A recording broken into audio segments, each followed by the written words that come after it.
Para ibu, para bapak, jamaah sekalian yang dirahmati Allah Subhanahu wa taala, kalau kita membaca Al-Qur'an di awal surah Al-Baqarah dari ayat 1 sampai ayat 20 ada yang unik sebetulnya.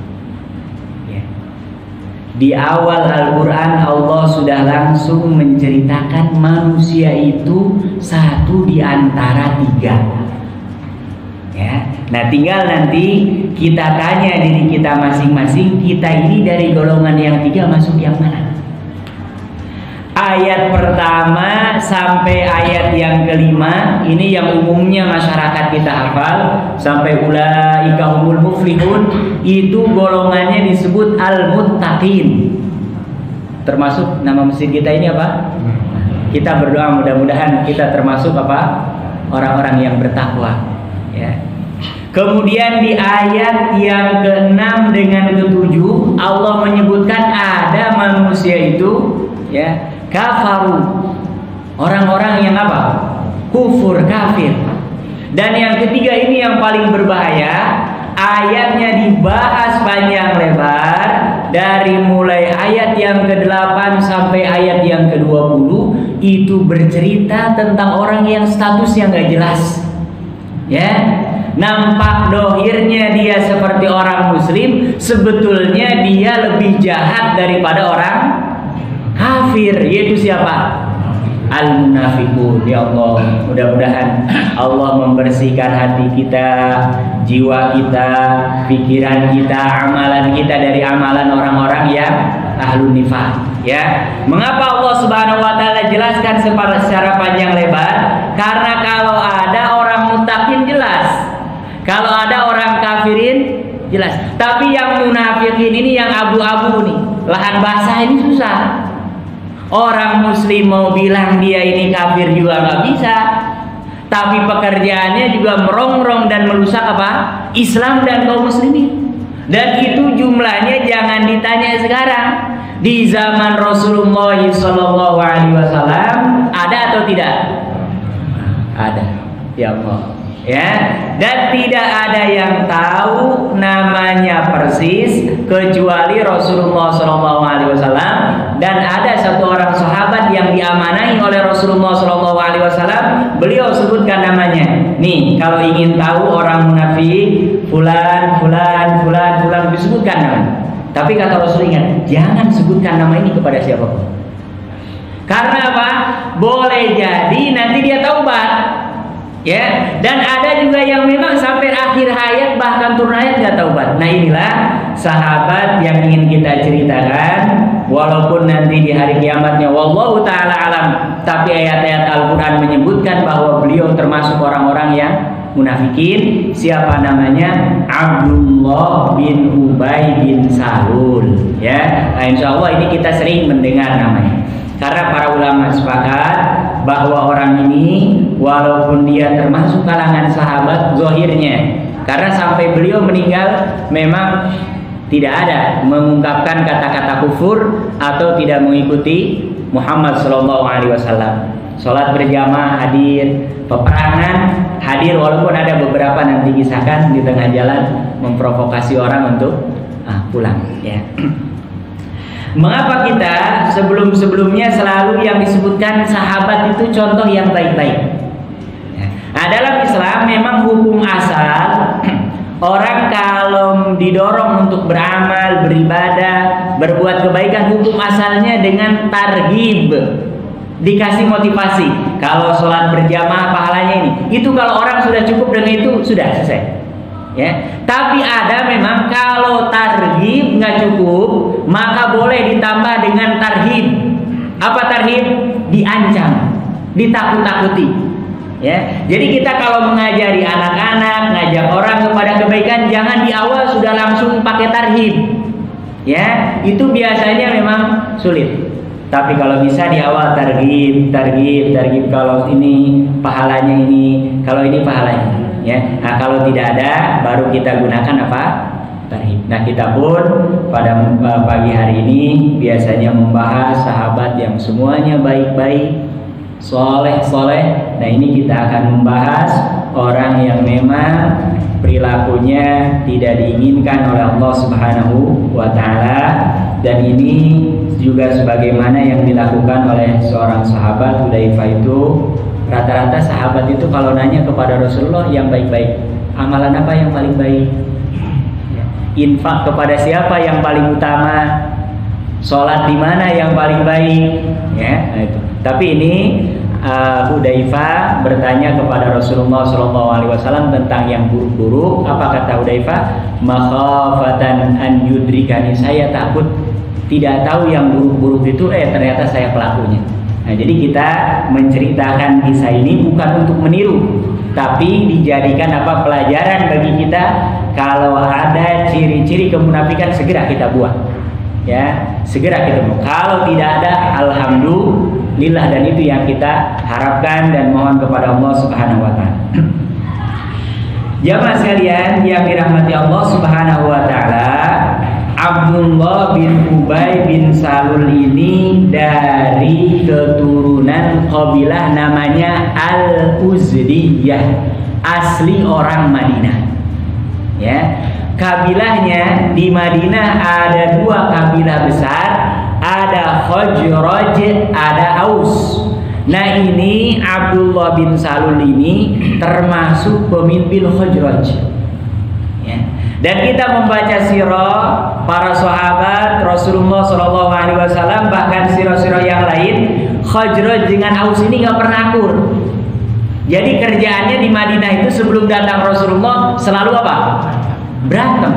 Saya barusan lewat di depan ini. Mudah-mudahan Allah menolong dan memberikan hidayah anak-anak kita. Nih mereka usia-usia labil ya. Sebetulnya kalau nanti udah tua nangis gitu. Ya, makanya kita harus jumlah 200 orang mungkin lebih. Saya kaget juga. Ya, ternyata kesini ada apa itu?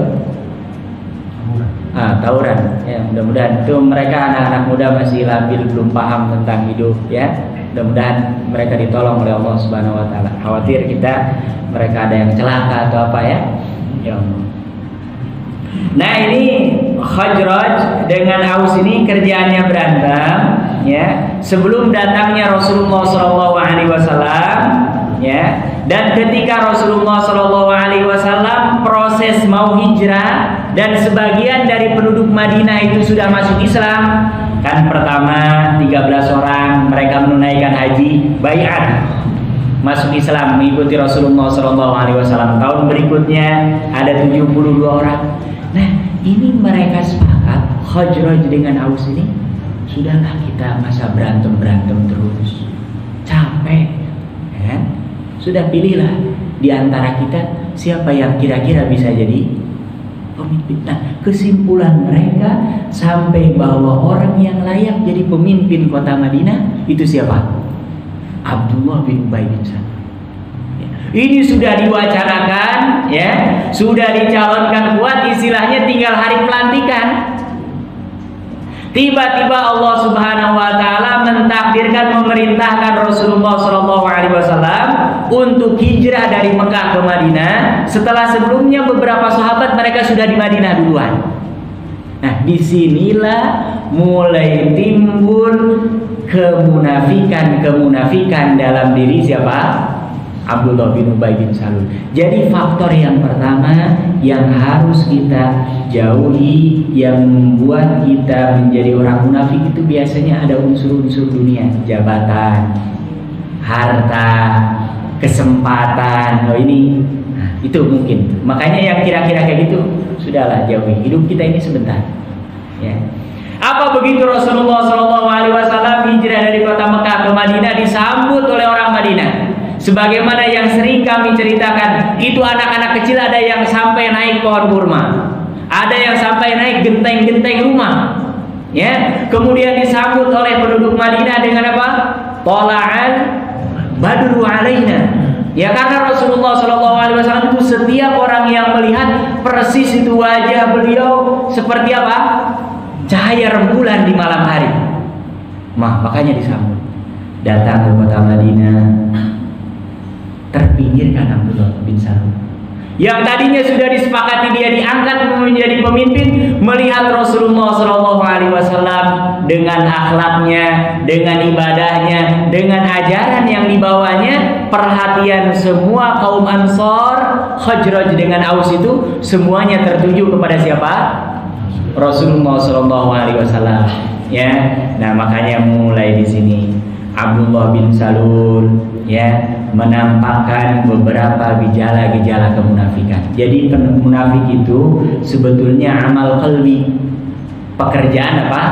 Hati. Makanya kita nggak bisa ini munafik, tapi sebetulnya gejala-gejalanya ada dalam perilaku. Ya, termasuk kita kalau ingin melihat gejalanya, kalau ngaku kepada orang kan agak sulit. Ya, kita bisa lihat, kita agak mirip-mirip atau agak mendekati nggak? Kalau mendekati segera cabut, tarik. Kalau nggak nanti lama kelamaan, nah bisa masuk terjerembab ke dalam apa? Kemunafikan. Ya. Apa yang dilakukan oleh Abdullah bin Salul? Yang pertama, pernah ada kejadian menimpa Rasulullah Sallallahu Alaihi Wasallam. Jadi Rasulullah Sallallahu Alaihi Wasallam, jamaah sekalian yang dirahmati Allah Subhanahu Wa Taala, kalau dakwah nggak seperti saya nunggu diundang, nunggu dijadwal. Ya, Rasulullah Sallallahu Alaihi Wasallam itu keliling di kota Madinah. Yang belum sudah Islam beliau sambangi, silaturahim, ditanya kabarnya, ya. Kalau yang belum masuk Islam juga beliau perlakukan dengan baik. Sampai pernah suatu hari, ya, Rasulullah Shallallahu Alaihi Wasallam ala himarin lahu, beliau menunggangi seekor apa? Keledai. Kemudian Abdullah bin Salul dengan beberapa orang sedang duduk-duduk. Tiba-tiba didekati oleh Rasulullah Shallallahu Alaihi Wasallam, dan pada saat itu gambarannya itu kan padang pasir. Ya, kalau ada orang naik keledai, naik kuda itu gimana kira-kira debunya? Ada yang berterbangan. Sama dengan kalau kita di jalan, pinggir jalan ya kan, ada mobil lewat, debunya itu kan kena muka. Ini dimanfaatkan oleh Abdullah bin Salul. Apa kata dia? Ya Muhammad, wahai Muhammad, la tughbirna, jangan itu masa naik keledai sampai debunya mengenai apa? Muka-muka kami. Kalau mau dakwah sudahlah duduk di rumah. Nanti orang-orang kalau mau baik diceramahin juga mereka akan datang ke mana? Ke rumah. Oh, yang pertama biasanya orang-orang munafik itu suka nyinyir kalau ada orang berbuat amal soleh. Oh ini gua masa, kita makanya nggak usah tuh mengomentari orang kalau dia ini sholat berjamaah, nggak usah. Ya, khawatir ada ciri-ciri apa? Karena awalnya dari situ. Ya, awalnya dari situ. Janganlah masa dakwah kok pakai keledai, kita sedang duduk-duduk disamperin, itu debunya kena kita, sudahlah duduk di rumah baik-baik. Nanti akan ada orang yang datang ke mana? Ke rumah. Ya Allah. Rasulullah SAW tidak hiraukan, beliau turun dari keledainya, kemudian sampaikan. Biasanya membacakan beberapa ayat, ya, karena pada saat itu awal-awal di kota Madinah belum terlalu banyak syariat-syariat yang turun, ya, belum terlalu banyak syariat-syariat yang turun. Berjalan terus, pas muncul perang Uhud, di sini mulai nampak kemunafikan. Jadi perang Uhud yang terjadi tahun keberapa? Nah, kedua Hijriah. Ya, tahun kedua Hijriah, tahun pertama perang Badar, ketiga apa? Tahun kedua perang Badar, tahun ketiganya nah ini perang Uhud. Ya. Nah, perang Uhud ini jamaah sekalian yang dirahmati Allah Subhanahu wa taala, ya.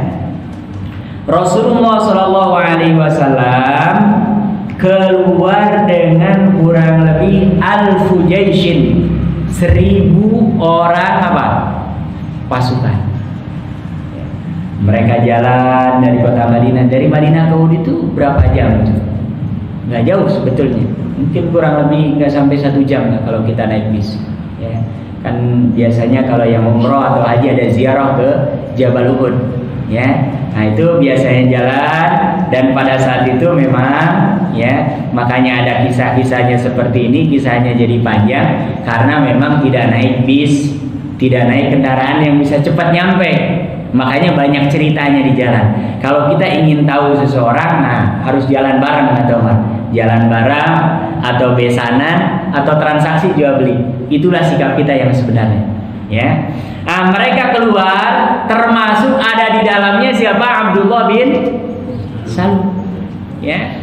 Nah, Abdullah bin Salul ini menurut beberapa riwayat memang termasuk yang tidak setuju Rasulullah SAW keluar dari kota Madinah. Jadi Rasulullah setiap kali mau perang itu selalu bermusyawarah dengan para sahabat. Ya. Ini saya punya rencana ini nih, menurut pendapat kalian gimana? Nah, Abdullah bin Salul ini termasuk yang mengatakan, "Gak usahlah kita keluar kota Madinah." Tapi Rasulullah akhirnya mengambil pendapat yang lain dan beliau keluar kemana? Ya. Begitu di tengah jalan dia memprovokasi. Ya, makanya orang-orang yang berpengaruh, misalkan kita pernah jadi ketua ini, megang komunitas ini, harus hati-hati. Harus betul-betul diarahkan untuk kebaikan. Ini kenapa Abdullah bin Salul bisa memprovokasi, karena memang dia sebelumnya adalah pemimpin di kota Madinah yang disegani. Kalau bukan pemimpin mungkin gak didengar. Ya. Di tengah jalan sudah hampir mau sampai ke Uhud, tamarroda, dia memberontak. Ya. Memberitakan desas-desus kepada sahabat-sahabat yang lain. Apa katanya? Qailan. Jadi Rasulullah SAW 1000 kan banyak tuh. Sebagian di depan, yang 300 ini di belakang. Kemudian kata Abdullah bin Salul, la adri ala ma naqtul anfusana. Coba pikir-pikir, kita ini tahu nggak masa kita mau bunuh diri? Nah, itu bahasa-bahasanya. Kenapa? Karena jumlah kaum muslimin pada saat itu jauh lebih sedikit daripada apa? Kaum musyrikin. Dan selalu hampir dalam semua peperangan jumlah kaum muslimin itu selalu apa? Sedikit. Ini secara logis masuk akal. Masa kita datang ke sini hanya untuk membunuh diri kita sendiri? Ini 300 orang di tengah jalan membelot dan balik lagi kemana? Ke Madinah. Ya Allah. Ya. Kira-kira jamaah sekalian yang dirahmati Allah Subhanahu wa taala, pasukan yang hanya 1000, yang jumlahnya jauh lebih sedikit dari musuh, kemudian 300 orang lagi balik, secara psikis gimana? Sudah kalah sebelum kalah. Ya, makanya dalam Islam kalau ada peperangan sudah keluar tidak boleh mundur lagi. Orang yang sudah masuk medan perang kemudian dia mengundurkan diri, itu termasuk minal kabair, dosa besar. Karena apa? Mungkin tenaga dia gak seberapa, tapi melihat orang ini ketika dia perang, itu dia sudah membunuh secara psikologis. Nah, ini muncul di sini para sahabat. Benar, ternyata siapa? Abdullah bin Salul ini perilakunya seperti ini. Tapi Rasulullah SAW di perang Uhud ini sudah membiarkan, dan yang paling keras itu selalu Umar bin Khattab. Izin dari Allah, sudah Rasul izinkan saya ambil pedang, saya tebas saya. Terus lo jangan. Nanti orang akan bilang bagaimana dia muslim sesama muslim kok saling membunuh. Kata Rasul jangan, karena taunya Abdullah bin Salul ini muslim, dia orang sholat berjamaah, ya kan? Bahkan termasuk diantaranya jamaah sekalian yang dirahmati Allah Subhanahu wa taala, orang munafik itu boleh jadi kalau beramal itu paling bersegera. Dan bahkan mungkin secara penampakan itu paling kalau pakai sorban mungkin sorbannya paling panjang. Kalau pakai peci mungkin yang lain pecinya ya harganya berapa, dia itu benar-benar dipersiapkan gitu. Karena memang semuanya Pak by design dan disetting dan punya tujuan. Ya. Ini bayangkan dari semenjak pertama Rasulullah SAW datang ke kota Madinah, setiap kali selesai sholat Jumat ini orang ceramah. Jadi Rasulullah SAW khutbah Jumat, sholat, kemudian selesai berdiri Abdullah bin Salul. Apa? Wahai penduduk kota Madinah, hada Muhammadun Rasulullah SAW akramakumullahu bi. Inilah Rasulullah SAW yang dengan itu Allah memuliakan kalian. Apa? Fansuruhu, ya tolong dia, wa'aziruhu dan bantu dia. Lihat kata-katanya. Ya, dia mencari muka setiap selesai sholat Jumat itu seperti itu. Sebelum kejadian perang Uhud, orang mau dengar Ya, karena apa? Memang dia pemimpin kaum. Jadi ketika mendengar ini orang, Masya Allah, ini Abdullah bin Salul ternyata betul-betul mendukung siapa? Rasulullah SAW. Bahkan bukan hanya mendukung, minta supaya orang lain juga apa? Mendukung. Tapi begitu selesai perang Uhud, inilah memang orang-orang munafik itu pasti akan Allah tunjukkan kemunafikannya. Ya, kalau nggak di dunia, di akhirat sudah pasti. Tapi di dunia biasanya sudah kelihatan. Ya. Habis perang Uhud, dia memberontak dan pulang dengan 300 orang. Selesai sholat Jumat juga sama berdiri. Wahai penduduk Madinah, ini Rasulullah SAW, kalian dimudahkan dengan adanya Rasulullah. Tolong dia bantu. Begitu selesai, belum dia selesai ngomong, langsung ditarik bajunya. Anta laisa ahlun bidzalik. Ya, kata laki-laki ini, engkau ini nggak boleh ngomong seperti. Gimana tolong dia, kuatkan dia. Kok perang Uhud malah ngambek, ya. Ngelewatin jamaah ya tafat tarekat termasuk yang nggak boleh. Kalau sholat Jumat orang sudah berdiri depan, orang kalau marah kan lewatin semua. Keluar dari masjid, selesai itu ketemu dengan orang-orang Ansor, ya. Di pintu masjid itu ditanya, "Mabaruka, ada apa? Kok kamu tiba-tiba keluar? Biasanya pulangnya paling terakhir." Ya. Itu katanya, saya habis perang, baju saya ditarik oleh salah seorang pengikut Muhammad itu, dan dia mencerca-cerca saya. Apa kata laki-laki Ansor ini? Irji' la'alla yastaghfiru laka Rasulullah sallallahu alaihi wasallam. Mereka tahu bahwa dia memang perilaku. Kamu pulang, coba minta maaf lah. Mudah-mudahan Rasulullah sallallahu alaihi wasallam berkenan membacakan istighfar, memintakan ampun kepada Allah Subhanahu wa taala untukmu. Apa jawabannya? Lan arji', ya, saya tidak akan pernah kembali dan saya tidak butuh minta untuk apa? Diistighfarkan oleh siapa? Rasulullah Shallallahu Alaihi Wasallam. Ya Allah, kira-kira orang-orang yang seperti ini imannya tulus atau tidak? Tidak tulus, ya. Kemudian jamaah sekalian yang dirahmati Allah Subhanahu Wa Taala, tahun ketiga perang Uhud, kemudian di tahun ke-6 ada namanya peperangan Bani Mustalik. Nah ini puncaknya. Ya, makanya nanti silakan baca lengkap surah Al-Munafiqun. Ini sebetulnya dari awal sampai ujung menceritakan ini. Hanya memang namanya tidak disebutkan secara langsung. Tapi begitu kita membaca tafsir Ibnu Katsir, tafsir At-Tabari, itu semuanya riwayat-riwayat yang menceritakan tentang siapa? Abdullah bin Ubay bin Salul. Perang Bani Mustalik ini tanggal 2 bulan Sya'ban tahun yang ke-6 Hijriah. Ya. Jadi kaum muslimin dengan Rasulullah SAW, makanya ini juga mengingatkan kita, orang muslim itu tidak ada istilah untuk beramal mengenal tua. Ya, saya selalu mengingatkan walaupun masih muda, karena ada orang masih muda mentalnya mental tua. Ya. Dikit-dikit aduh capek, pegel, ya susah. Kalau yang orang tua, tapi yang orang tua juga nih harus dirubah mindsetnya nih. Ya walaupun agak pegel-pegel, kalau untuk kebaikan ini kita sedang menabung untuk di mana?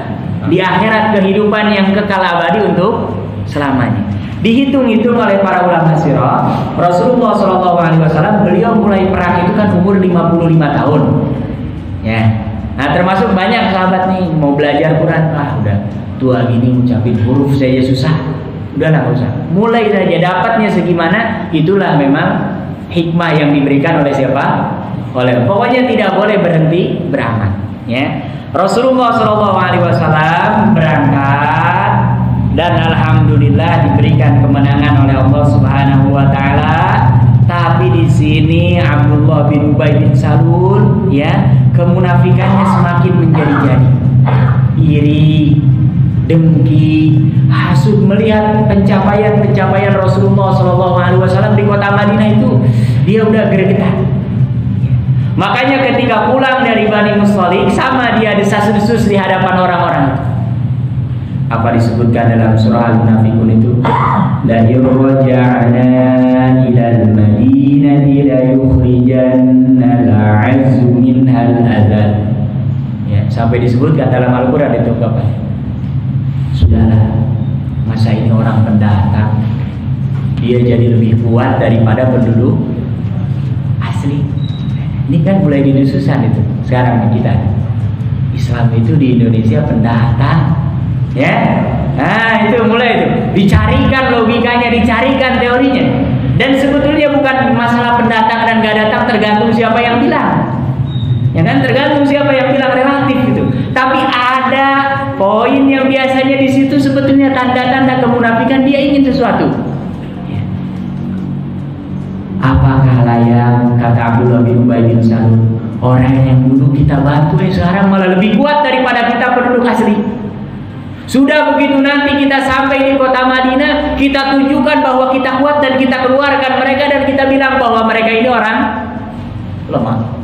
Ya. Dalam ceramah-ceramah lainnya diriwayatkan disebutkan bahwa Abdullah bin Salul ini memprovokasi para sahabat-sahabat yang lain, khususnya kaum Ansor, ya.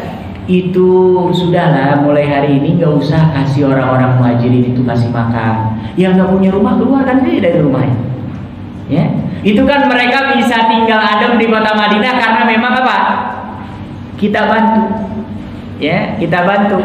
Jadi kan gini bapak jamaah sekalian yang dirahmati Allah Subhanahu Wa Taala, kaum muhajirin itu kan mereka datang dari kota Mekah ke kota Madinah, nggak punya rumah, nggak punya tempat tinggal, nggak punya pekerjaan, nggak punya apa lagi, semuanya nggak punya. Bahkan mayoritas dari mereka datang ke kota Madinah itu persis yang di bawah itu adalah pakaian yang dikenakan. Ya. Tambah hari kan ada yang dapat ghanimah, atau ada kisah seperti Abdurrahman bin Auf yang memang dia ahli dagang, ya kan? Dia malah jadi orang terkaya padahal dia baru di kota Madinah. Ya. Mulai dia disuskan ini. Sudahlah, kalau kita ingin kuat gampang caranya. Sudah, nggak usah mereka kasih tempat tinggal, nggak usah mereka kasih pekerjaan. Dengan sendirinya mereka juga nanti akan pulang lagi ke kota Mekah. Itu terus yang didesus-desuskan, ya.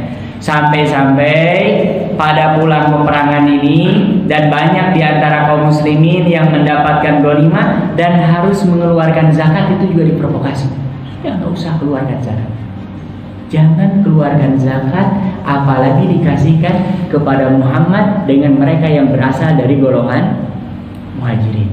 Sudah itu nanti mereka lama-kelamaan juga pasti nggak kuat tinggal di kota Madinah. Terus ini yang didesus-desuskan. Sampai ada suatu hari ini menjadi pemantiknya yang sangat besar, ya. Makanya mudah-mudahan hati, pikiran, jiwa kita senantiasa dijaga oleh Allah Subhanahu Wa Taala.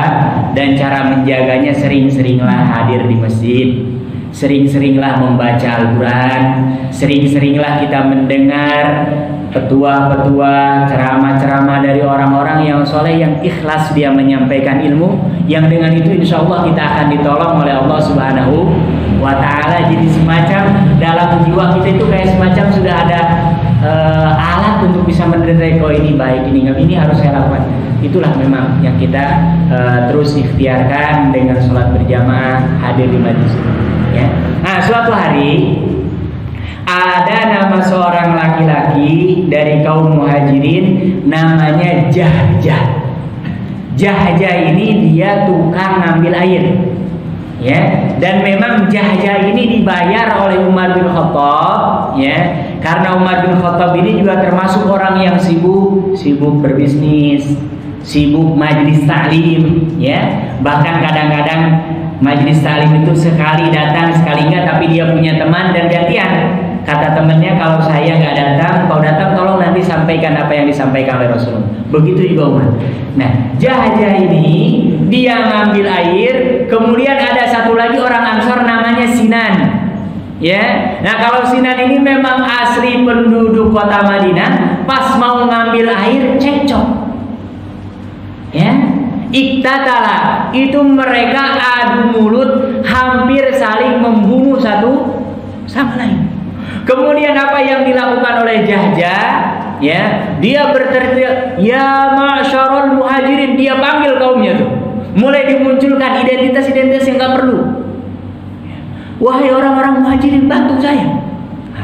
Kemudian juga Sinan berteriak, ya masyarul ansor, wahai ansor. Pas kejadian ini Ubay bin Salul mendengar ini. Dan ada anak kecil yang hadir di majlisnya Ubay bin Salul ini, namanya Zaid bin Arqam, anaknya Arqam bin Arqam. Ya. Ketika mendengar ini juga sama dia mengatakan, sawwaruna min biladina, wahai penduduk Ansor, masih kalian memdiam, masih mau diam juga. Lihat ini orang muhajirin ini sudah mulai apa?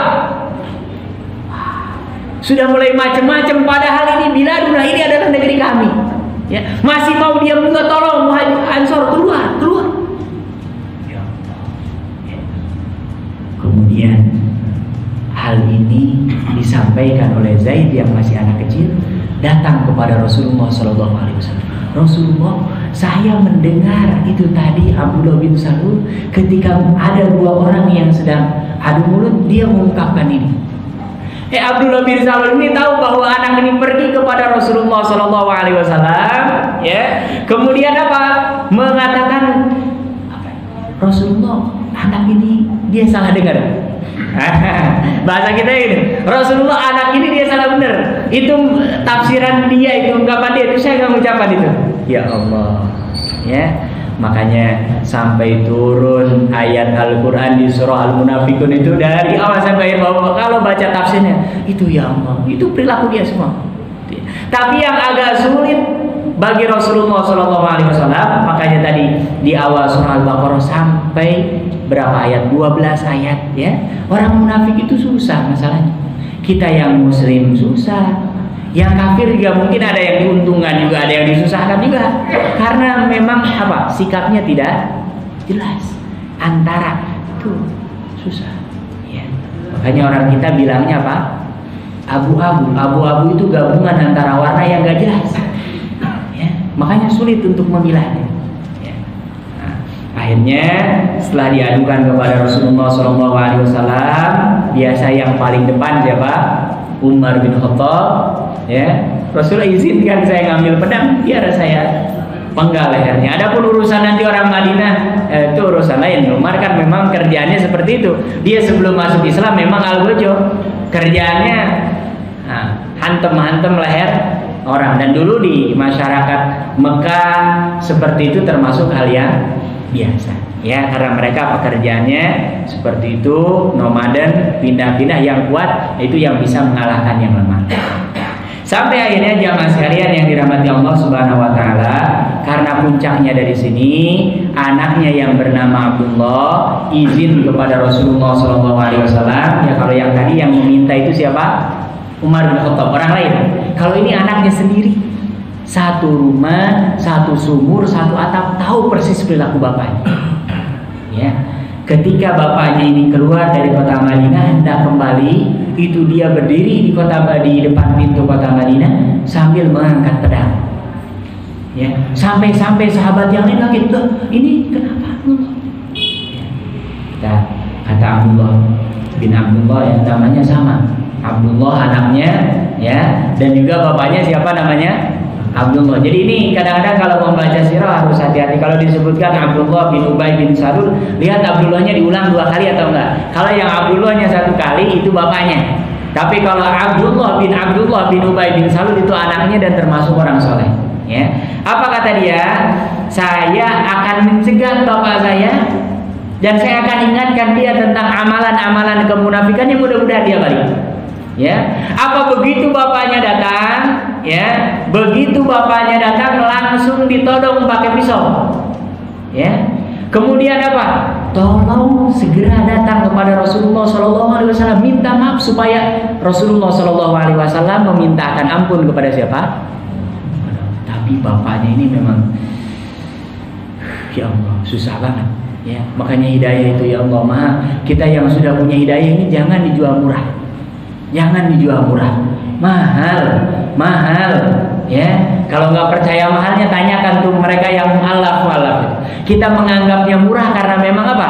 Rata-rata orang di kita dari awal lahir sudah dalam keadaan apa?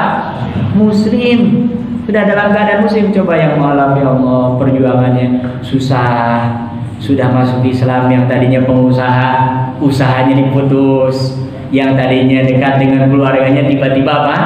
Dikucilkan dari keluarganya. Kalau kita alhamdulillah ke masjid, pengajian, kemanapun tidak ada yang menghalang-halangi.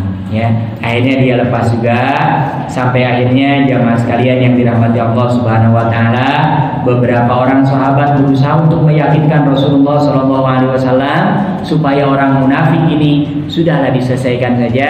Tapi kata Rasulullah SAW, ada maslahat yang lebih besar supaya tidak ada image hatta la yaqulan nas anna Muhammadan yaqtulu ashabahu, bahwasannya Muhammad itu saling membunuh sesama orang Muslim. Makanya Rasulullah SAW tidak menginginkan. Tapi apa jamaah sekalian yang dirahmati Allah Subhanahu Wa Taala, rahmah yang ada dalam jiwa Rasulullah SAW jauh lebih besar daripada apa? Rasa ingin berbalas dendam. Ya. Juga sama anaknya ini ya, sudah menjadi fitrah. Walaupun umpamanya ada orang anaknya sudah Muslim, orang tua itu ketika meninggal dia meneteskan air mata, itu bagian dari rahmat. Ya. Karena hal-hal yang seperti itu sifatnya manusiawi, selama tidak melanggar aturan syariat boleh-boleh saja. Akhirnya lama karena sudah tua meninggal. Pas sedang sakaratul maut. Ya, lihat ini betapa hebatnya Rasulullah SAW. Makanya kalau ada orang berjumpa dengan Rasulullah itu, kalau nggak masuk Islam itu udah benar-benar itu tingkatan apa? Jauh dari hidayahnya, itu jaraknya antara langit dengan bumi. Karena banyak kan melihat Rasulullah senyum saja sudah mereka tertarik ingin apa? Masuk Islam. Ya. Ketika melihat bapaknya sedang sakaratul maut, Abdullah ini anaknya langsung lari ke rumah Rasulullah SAW. Wahai Rasulullah, bapak saya sedang sakaratul maut. Dan di rumahnya, nah ini ruginya orang sudah munafik di dunia, nggak punya harta pula. Ya. Saya pernah lihat ada tokoh-tokoh itu dia memutar balikan. Saya kira rumahnya punya 500 hektar gitu. Ya ternyata tinggalnya nggak jauh dari tempat tinggal kita. Nah, dia rumahnya ukurannya sama, cuman pakai meter. Kirain dengan dia menjual kata-kata, itu kan permainan kata-kata saja orang munafik itu. Rumahnya 50 hektar, rumahnya sama-sama saja dengan kita. Ya, berarti untungnya banyak apa sedikit? Sedikit juga kalau dia mau mencari dunia. Sudah di dunia hina, di akhirat nanti tempatnya di mana? Fidarkil asfali minan nar, di bagian kerak bumi yang paling apa? Paling dalam. Itu ada pernah dulu ketika kita sedang bahas rame-rame tentang LGBT, ada orang dia lulusan syariah, bahkan pakar di bidang agama, dosen, guru besar, dia bilang itu hukum nggak boleh LGBT itu khusus untuk kaum Lut. Ya. Kalau ingin membuktikan coba saja, sekarang saja sudah banyak yang LGBT di Indonesia, mana ada hujan batu. Dia sampai berani nulis gitu. Saya kira rumahnya 50 hektar, oh ternyata tinggalnya tidak jauh. Saya tidak sebutkan namanya karena boleh jadi dia dapat hidayah Allah. Tapi dia berani sampai mengatakan, oh, itu LGBT itu halal orang. Ya. Kalau umpamanya nggak boleh, kenapa nggak hujan batu seperti halnya kaum Nabi Lut? Logikanya seperti itu. Mudah-mudahan kita diberikan hidayah oleh Allah Subhanahu Wa Taala. Ya, datang ke rumahnya, kemudian minta kepada Rasulullah SAW, wahai Rasulullah, bapak saya Abdullah bin Ubay bin Salul sedang sakaratul maut dan di rumahnya nggak ada kain kafan. Boleh nggak minta satu helai kain kafan, wahai Rasulullah SAW? Dan baju orang Arab itu bawa persis seperti apa? Kain ihram kita. Ya, jadi mereka atasannya ditutup seperti ini, ya, yang laki-laki ya, dan kelihatan buka. Makanya dulu Rasulullah SAW ketika ada orang sahabat yang dia ingin masuk Islam dan termasuk dikasih tahu oleh pendeta bahwa tandanya ada apa? Stempel kenabian di pundaknya. Ketika Rasulullah memasukkan jenazah kelihatan. Kenapa? Karena kalau gerak-gerak itu kan bajunya kayak kita kalau sedang ihram ya, kan bisa geser-geser. Ya. Nah ini makanya cocok untuk dijadikan kain kafan. Datang ke rumah Rasulullah SAW sudah dikasih oleh Rasulullah SAW kain kafan. Ya, kita kalau ada orang tahu, bahkan sekalipun jelas-jelas dia kafir, tapi layak untuk dibantu-bantu. Mudah-mudahan kalau mau orang tuanya yang dia mendapatkan hidayah siapa? Anaknya. Kalau enggak juga anaknya siapa? Cucunya. Yang namanya kebaikan itu nggak mungkin pasti balasannya juga apa? Kebaikan. Makanya di surah Ar-Rahman, hal jazaul ihsani illal ihsan. Balasan kebaikan itu pasti kebaikan. Tapi keburukan sekalipun disembunyikan, kita tutup rapat-rapat, ujung-ujungnya sama. Saya sering melihat ada orang-orang yang kayanya luar biasa, tapi kalau nggak halal, ujung-ujungnya usia tuanya itu hartanya habis untuk rumah sakit sudah. Dan kalau sudah rumah sakit itu sudah mau punya 50 MT apa itu habis. Dan orang yang biasanya kayak gitu nggak cukup berobatnya ke RSCM. Ya. Kalau kita hanya cukup beli Oskadon, dia beli obat sampai 5 kresek. Dokternya satu penyakit satu. Itu kalau nggak berkah, kita nggak usah susah-susah ngapain hidup. Ya. Baik, buruk pasti buruk. Dekat udah pasti. Udah orang muslim itu kalau hidup seperti itu tenang. Jadi orang kaya tenang, jadi orang miskin juga apa? Tenang. Tapi tetap harus ikhtiar. Ya, akhirnya sudah dikasih oleh Rasulullah SAW sampai ke rumahnya meninggal. Balik lagi anaknya belum, mohon izin Rasulullah, betul bapak saya orang munafik. Tapi kan dia ini dilahirkan keturunannya darahnya dari siapa? Bapaknya. Izinlah Rasulullah, tolong sholatkan. Ini ceritanya yang paling parah ini ya. Puncaknya marah besar itu Umar bin Khattab.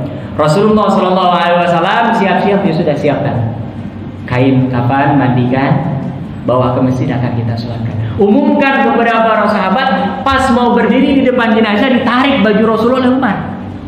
Ya, Umar ini memang makanya dia karena merasa yakin bahwa ini hak ya, sampai Rasulullah SAW dan Rasulullah tidak menyatakan bahwa ini wahyu. Ya. Selalu, makanya Umar kalau yang menurut dia dan tidak bertentangan dengan wahyu selalu bertanya dan memprotes kepada siapa? Wahai Rasulullah, ini orang munafik, Rasul munafikin, kabirun, engkau masih sholat. Lihat jawaban Rasulullah SAW. Wahai Umar, coba ulang-ulang itu baca ayatnya. Ulang-ulang itu baca ayatnya di surah At-Taubah. Istaghfir lahum aw la tastaghfir lahum. Kalian meminta ampun atau tidak meminta ampun, itu kan pilihan. Jadi minta ampun untuk dia boleh, nggak mintakan ampun juga apa? Boleh. Tapi kata Allah, walaupun kalian memintakan ampun 70 kali, orang ini memang tidak akan pernah diampuni dosa-dosa. Tapi Rasulullah ini adalah Nabi yang rahmah. Dia mau saja sholat, terserah nanti urusan diampuni atau enggak, dan Allah sudah bilang nggak mungkin diampuni. Ya. Sampai akhirnya Umar bin Khattab sampai dalam riwayat itu, kok saya pada saat itu bisa berani yang menarik baju siapa? Dia sampai menceritakan setelah itu di ujung riwayat, kok saya sampai berani pada saat itu menarik baju Rasulullah SAW. Padahal wahyu turun itu bukan kepada saya, tapi kepada siapa? Kepada Rasulullah SAW. Ternyata apa? Rasulullah SAW sholat dengan kaum muslimin. Selesai sholat turun ayat dan membenarkan pendapat siapa? Umar bin Khattab. Wala tusalli ala ahadin. Setelah ini kata Allah Subhanahu wa taala, kalau orang sudah jelas-jelas munafik, tidak usah sholat di hadapannya dan sudah tidak usah mintakan apa? Ampun kepada Allah Subhanahu wa taala, karena memang mereka adalah orang-orang yang tidak diridhoi oleh Allah Subhanahu wa taala karena kemunafikannya. Nah, mudah-mudahan sekali lagi saya mengingatkan, cerita ini bukan untuk membidik orang, tapi untuk kita melihat diri kita sendiri. Insya Allah kalau kita berusaha menghilangkan kemunafikan itu, kita tidak akan terjerumus ke dalam amalan-amalan nifak. Tapi kalau kita berani mencoba sedikit, nah, khawatir iman kita tidak kuat dan kita diwafatkan oleh Allah Subhanahu wa taala, kita belum sempat taubat. Kalau sudah sempat taubat, alhamdulillah. Tapi kalau kasusnya seperti Abdullah bin Ubay bin Salul, rugi di dunia, mati saja nggak punya kain kafan, apalagi di akhirat sudah diancam oleh Allah Subhanahu wa taala, innal munafiqina fid darkil asfali minan nar. Kita berdoa dengan keberkahan majelis ini, mudah-mudahan kita semua senantiasa diberikan hidayah taufik oleh Allah Subhanahu wa taala, istiqomah mengikuti sunnah-sunnah Rasulullah sallallahu alaihi wasallam, menjalankan semua yang diperintahkan dan dilarang oleh Allah Subhanahu wa taala sebisa mungkin apa yang bisa kita lakukan, dan mudah-mudahan semoga sebagaimana kita dikumpulkan di majelis ini, kita dikumpulkan di surganya Allah Subhanahu wa taala bersama istri-istri kita, anak-anak kita dan seluruh kaum muslimin dan muslimat. Kita akhiri dengan membaca doa kafaratul majlis. Subhanakallahumma wa bihamdika asyhadu an la ilaha illa anta astaghfiruka wa atubu ilaik. Wassalamualaikum warahmatullahi taala wabarakatuh.